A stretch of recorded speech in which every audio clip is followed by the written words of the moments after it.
Hey world, we are live this Monday, February 22nd for our hangout. Not sure really what to call it, so let's call it the Conscious, Eco-Responsible, and Fun Travel and Conservation Hangout. Go explore! Uh, we're working on a shorter name for that. I'm Ron Motter, host of Planeta.com, and available for your retweeting and discussion at Ron Motter, trying out a new lower third. February 22nd, 2016, folks. It's early in the year, and we're doing a preview of 2016. Glenn Jampol is joining us. Glenn, greetings. Pura vida in Costa Rica. Thanks, Ron. Great to be on your show. It's our conversation.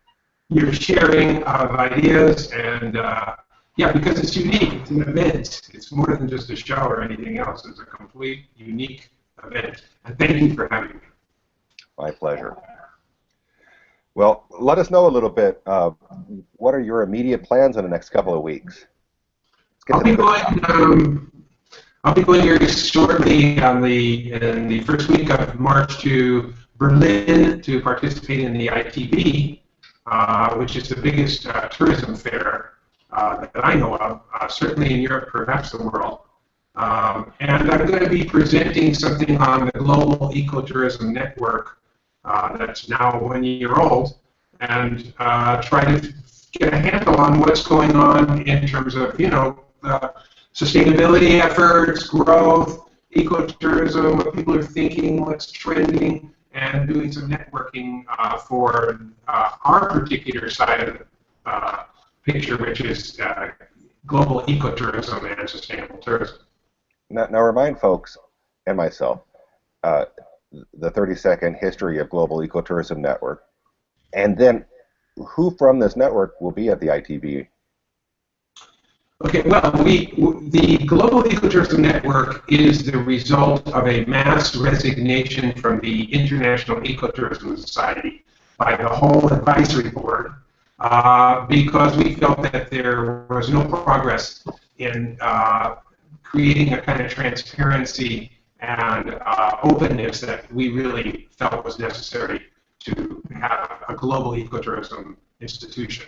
So as a result of that resignation, we decided to take it into the 21st century with the same basic platform that we'd always used at times in terms of wanting to represent the world's ecotourism industry and members, but to create a much grander and more regional outreach by the same people who were managing the board for many years before that.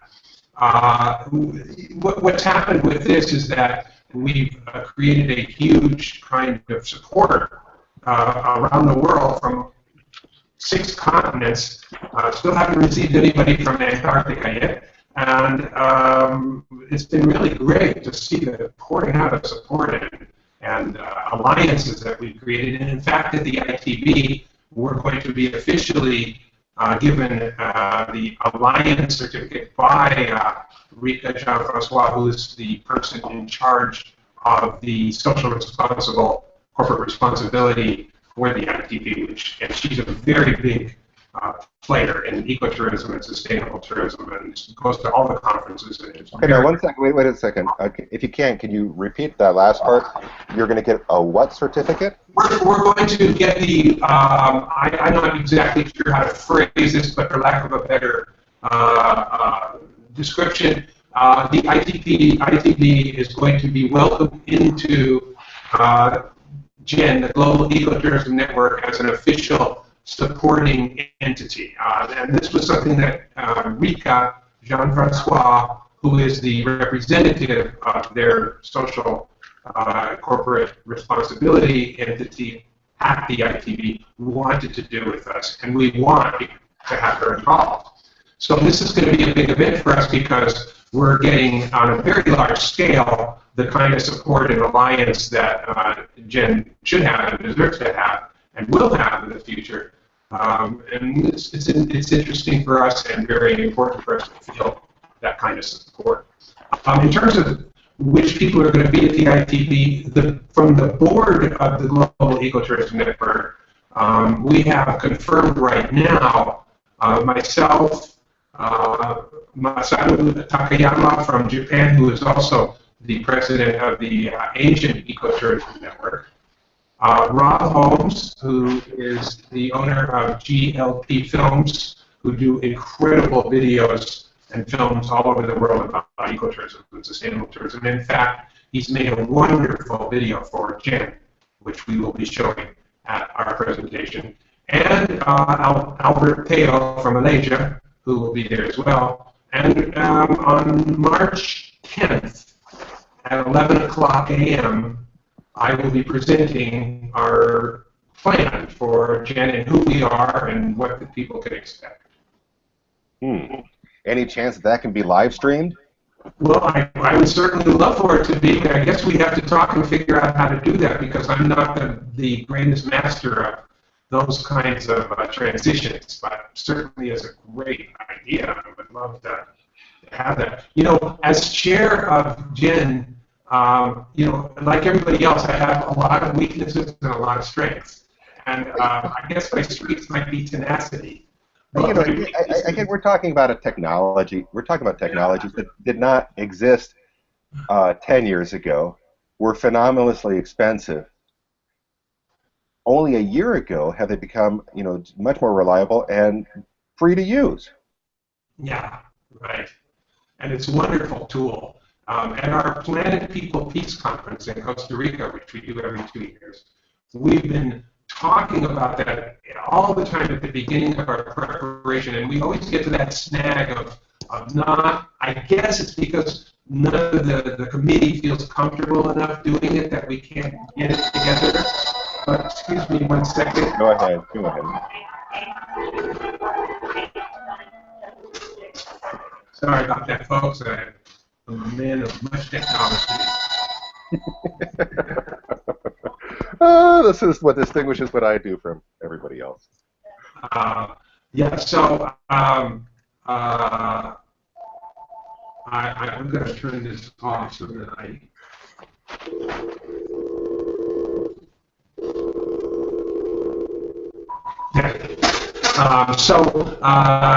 This is something that I really would expect to be a positive attribute of this, and hopefully you and I can figure out maybe a little bit of help me to get on that road.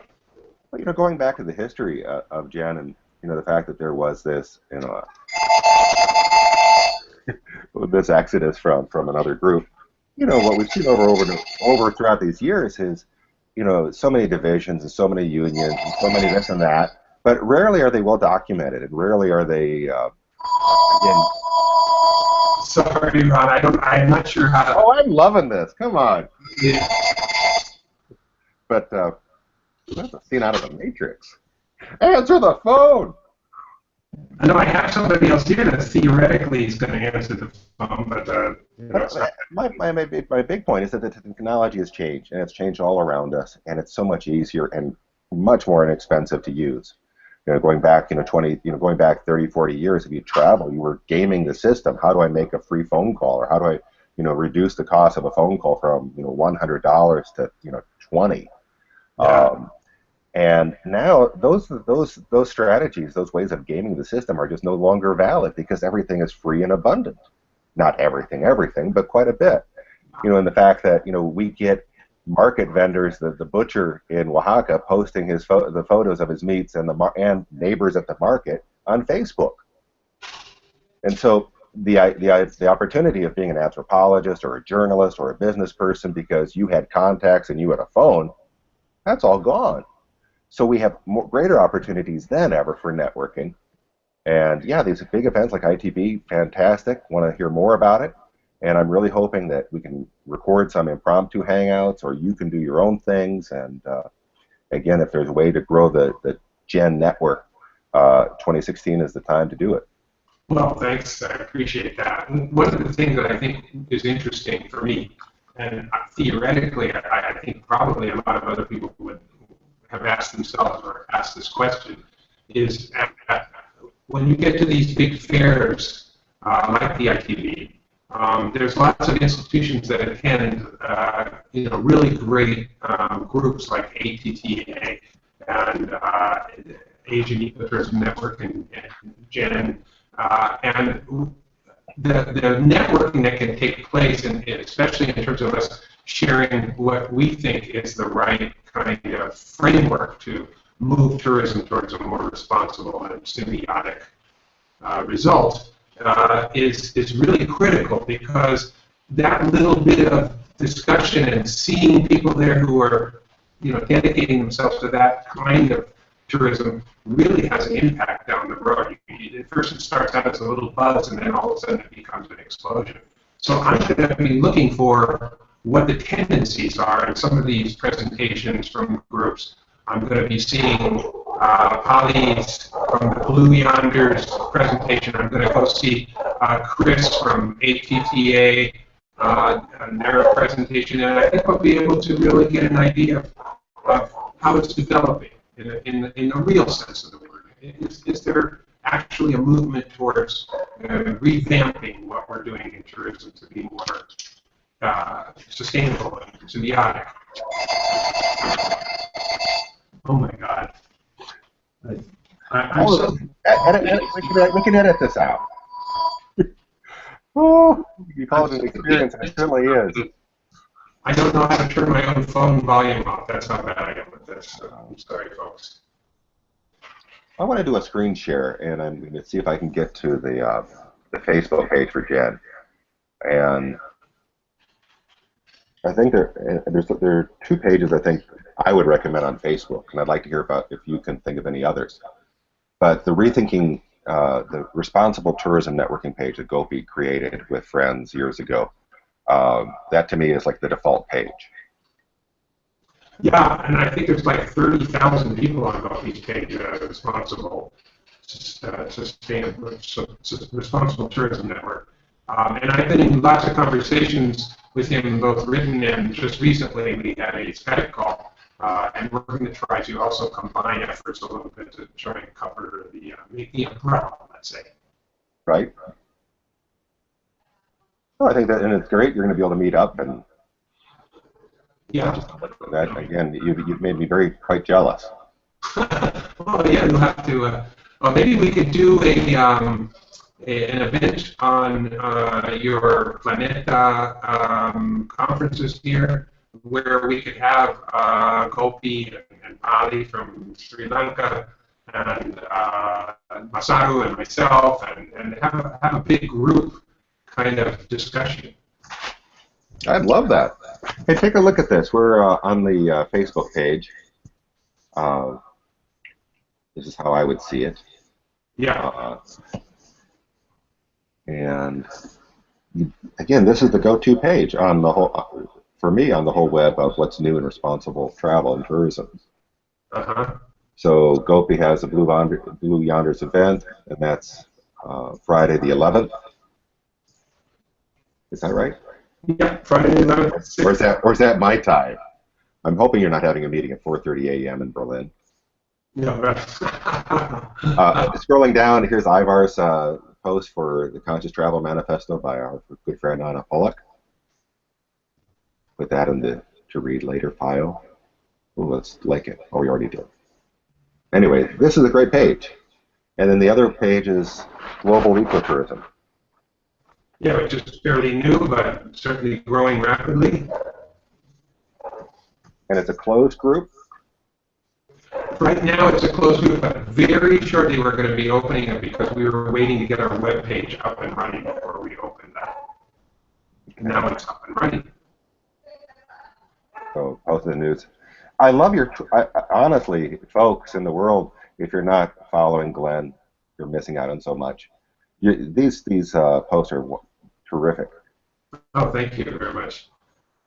I try to also present the bad with the good, so that we can see, be inspired and also to open up a dialogue. What's really great, I think, about our Global Ecotourism Network page, which you don't see very much in other pages, is we get these very intense threads of discussion going.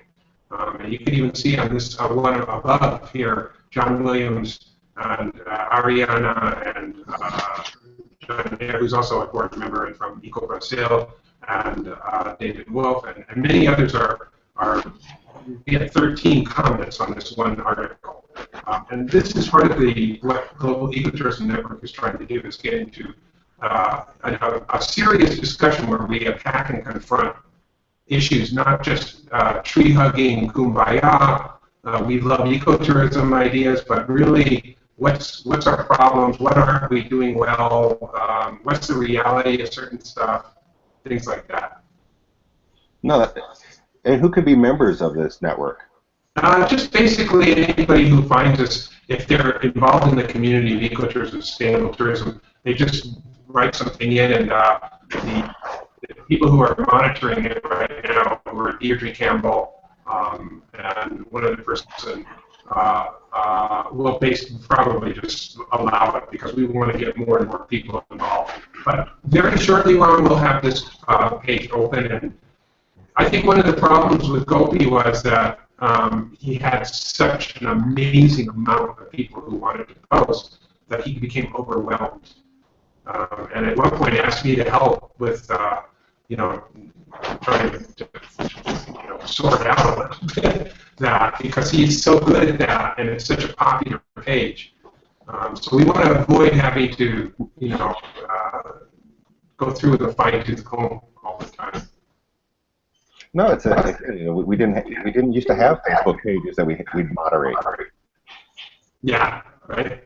And it's a double-edged sword that you can not control it at all and have chaos, or you control it so much it's just a series of announcements with no interaction.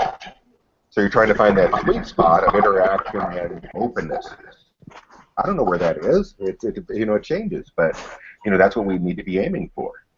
Well, that's what we all love you, Ron, is because you're the guy who always sort of pulls that all together and exposes it and lets us look at it and lets us meet. And we need to keep you keeping us honest. Oh, thank you so much. We were chatting before the hangout, Glenn and I, about retrieving some archives of mine. I did my master's research for my Latin American degree from the Texas University. It's too many words. Anyway, I did my research in Costa Rica around 1988, and 88, 89, and just fantastic. And it was such an incredible time, and documenting, I think, the story of ecotourism and responsible travel and conscious tourism. This wonderful niche of where it works. Because sometimes we try to define things, and the question is, well, what works? Where is that spark of inspiration and connectedness that we want? I mean, I saw that in Costa Rica in the 80s, and the question is, again, how do we get some of these archives in reel-to-reel tape or cassette tape? Good golly, I have no idea. I forget what it was. But I know there's a niche audience, and at some point we'll figure out how to get it to you. Yeah, well, we just started here in Costa Rica putting together a historical documentary on pioneers of ecotourism, and Ana Baez and a couple other people are putting it together with funds from the tourism board.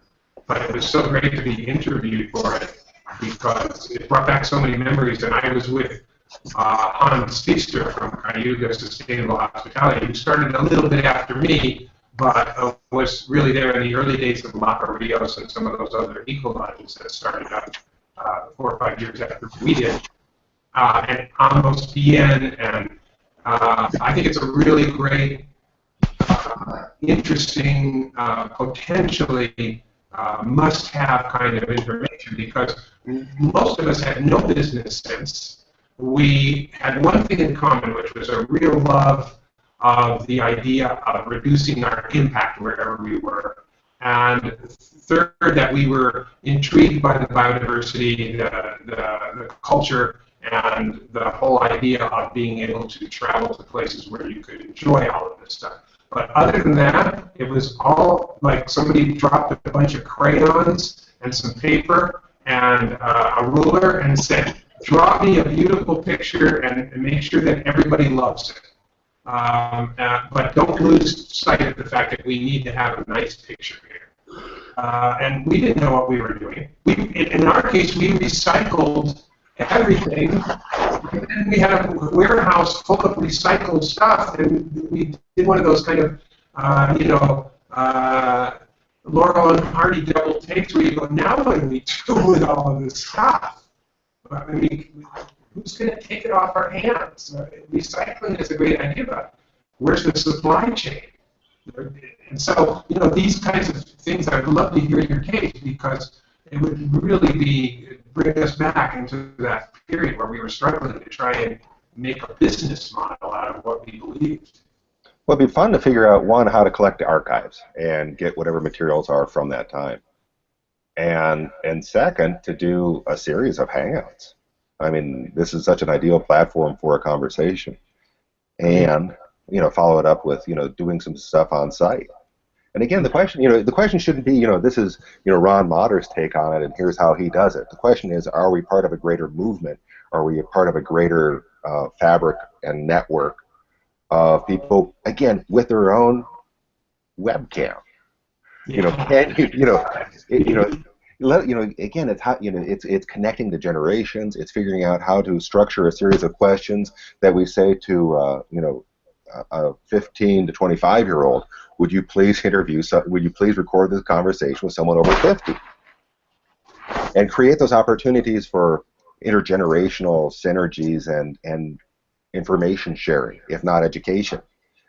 You know, maybe it's, you know, the parents and the grandparents will learn how to use a smartphone or a tablet if the conditions are right.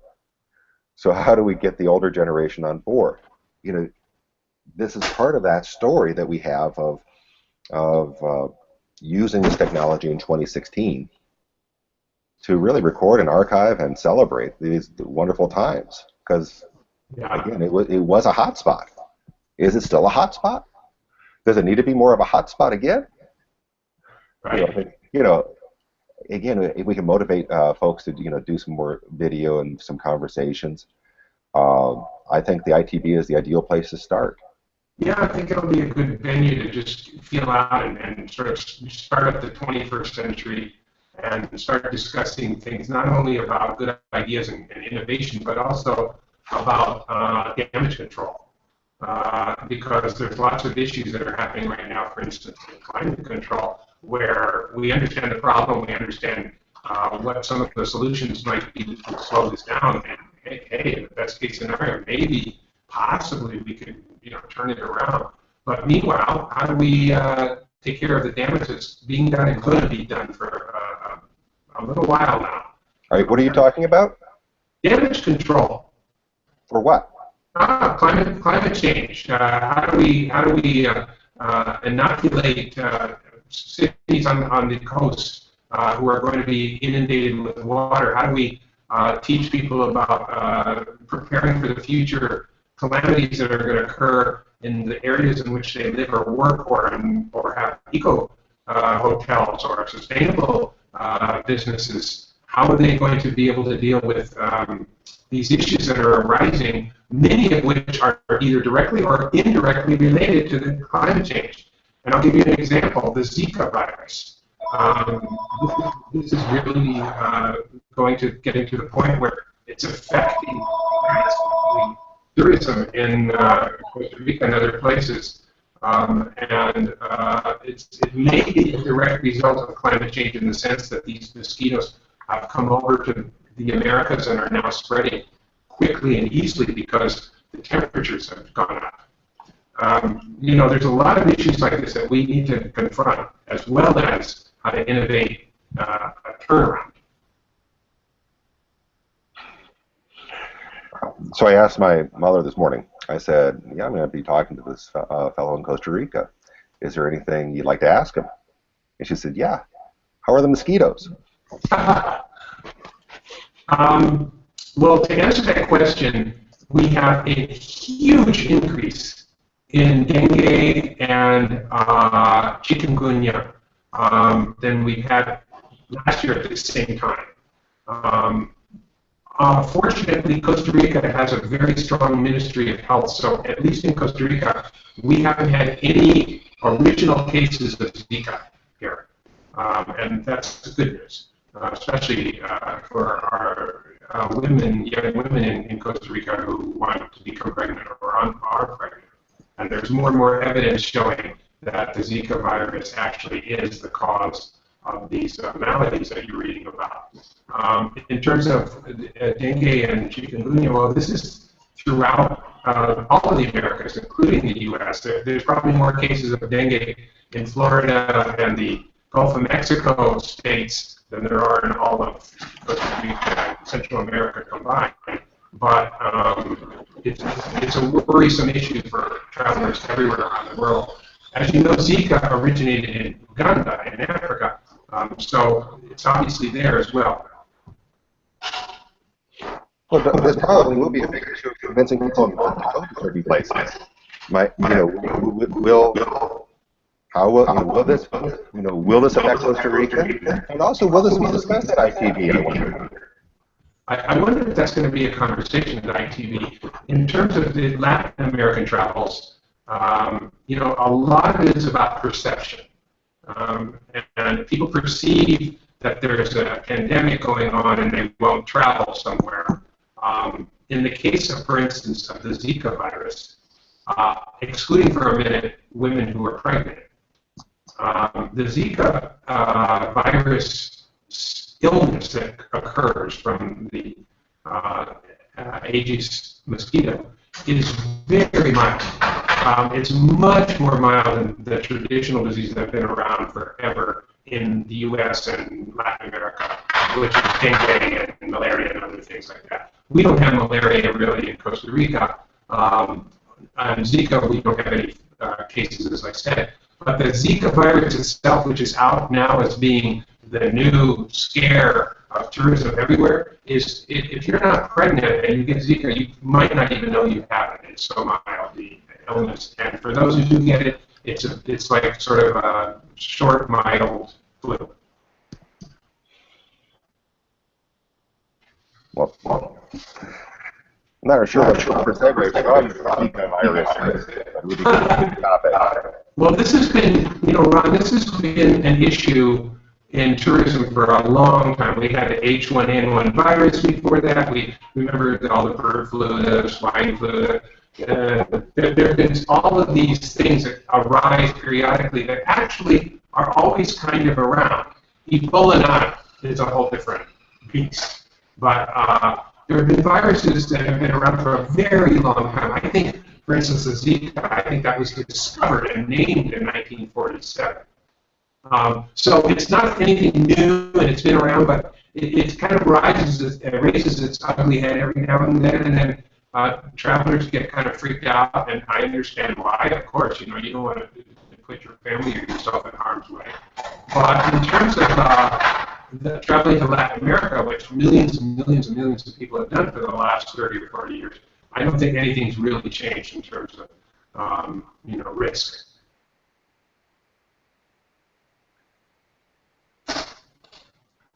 Right. So I hope that answers the question that was posted. That's a fantastic response, and thanks, Mom. Good question. Well, I'm really looking forward to what else is happening this year, and the two issues I'd kind of pull to your attention, if you're not already aware. There are big events in September and December, with the IUCN and the CBD hosting their big global events. So the first event is the Iucn Congress in September in Hawaii, the Iucn Congress. And then the CBD will have their event on biodiversity in December in Cancun. Now, with the IUCN, I work with a commission called TAPAS, the Tourism and Protected Area Specialist Group. And they will be releasing the best practice guidelines for national parks, for world parks. And that's going to be a fantastic resource for people and officially available. So we're going to be doing some hangouts on that. We'll be doing some conversations.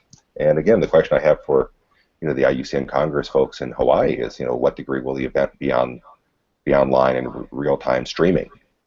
And the same question goes to the folks at the CBD. And the answer is, both institutions are pretty good with showing the plenary and showing some of the official presentations, and all well and good. Now the question I have is, trying to get the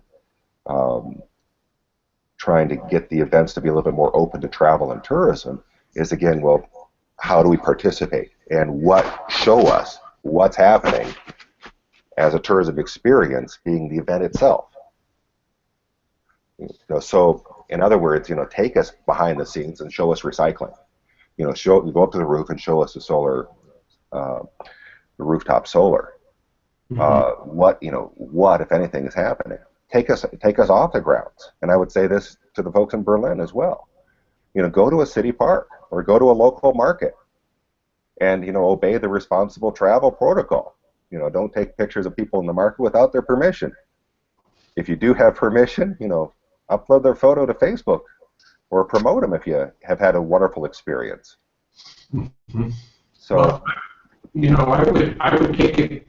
I think that's great advice, and I'm listening and taking note mentally to try and incorporate that. I have a kind of a something that's been brewing for many years now, and I think is really important and has not been, at least as far as I've seen, and I travel extensively and I'm in a lot of conferences, and that is a consciousness by the event planners, the whole event brain, if you will, everything that's woven into that, to have the musculature and skeleton of these events be based on a sustainable good practices consciousness. And by that I mean, and one of the things that really, one of the events that really does that well is the Planet People Conference, where every single person who comes from outside of Costa Rica on an airplane to our conference has their carbon compensated for their jet flights. Every bit of food that's served is food from sustainable sources and from companies that source local food and hopefully organic food if it's around. And all of these things that these conferences don't do, where the educational training or the educational experience of participating in a sustainable event is not shared well. And a lot of it has to do with financial needs because it costs more to do that. But if these conferences, and you can pick and choose around the world what they are, and in particular if these groups, these MICE groups, would start taking this on as a challenge, I think it would help a great deal in establishing what the future is going to look like for tourism and how it can be managed in a visible and efficient, pragmatic way. do we have anything close to that? Like I said, I think our Planet People Peace Conference in Costa Rica is the only one that really does, in my opinion, a good job. Obviously, I'm not objective because I'm part and parcel of that, and that was... You're not objective. No. Not at all. But having said that, I don't think I should exclude that or recuse myself from saying it because of the fact that I'm involved in it. But I really think that we've done a fairly good job. We have a lot more work to do and more challenges ahead of us with that conference. But it's a very advanced in terms of the sustainable practices of the event itself. Well, in the back of my mind, and actually there's a page on the Planeta Wiki about it, but I'd really like to create a rating system for global events this year. And, first and foremost, my idea is not to create a big bureaucracy, but could we celebrate the events that are the local eco-sustainable, responsible events that you'd want to go to? Yeah, I mean, why not? I mean, you're talking about 4,000 or 5,000 people sometimes at these events. All of them would be inspired, educated, and at least have the spark there of how things can work as a business and as an event, but utilizing best practices methodologies. Well, again, you're ticking all the boxes, and wouldn't it be great to talk up more about that and see more of that? I think the Planet People Peace Conference, the result and culmination of, so many years of a sustainable and eco-friendly movement in Costa Rica. So certainly we want to hear more about it. We also need to kind of, ask people to face the events that are really big, but are not that sustainable or are not that open. Yeah. And where I have the biggest complaint over the past 10 years, 20 years of this is in the transparency angle. How many decisions and talks are made in private behind closed doors when they should be public? Yeah. And the question is, how do we get more and more of this stuff?